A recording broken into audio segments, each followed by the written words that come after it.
Today's conversation is about hating motherhood. You will never harm your child. You want the best for them because you love them. You love them and you dislike motherhood. It's real. Subscribe now and like the video so you can watch it again. You love your kids so much it hurts, but sometimes you just don't like motherhood. And you know what? That's okay. It doesn't mean you love your children any less, because I've felt it too. You're not alone in those feelings, even if it seems like everyone else has it all together. There was a season when I didn't fit the perfect mom mold. I'd compare myself, pick apart every little misstep. It got so real, I even let my boys live with their grandparents for a while, just so I could breathe, reset, and remember who I was. It was one of the hardest choices I've ever made, but it was also a turning point. But here's the secret. That didn't make me less of a mom. It actually helped me grow into the mom I was always meant to be.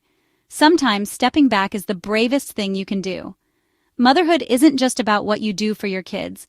It's about who you're becoming, right here in the middle of the mess. Growth happens in the chaos, not in perfection. You're birthing a new version of yourself, one with patience you never thought possible, who learns to speak softly through frustration, and who keeps showing up even when it's hard, who finds strength when you feel spent. You dig deep, even when you think you have nothing left to give. If today feels like chaos, if you yelled when you meant to whisper, or just want to throw in the towel, hear me. You're not failing. You're transforming. Every struggle is shaping you. And transformation? It's messy. But it's holy work. It's the kind of work that changes generations. Every day is a new page. You do not have to carry yesterday's mistakes into today.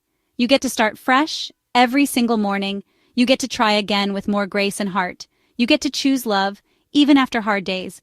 You the mom your child needs. Not perfect, but present. Not flawless, but willing.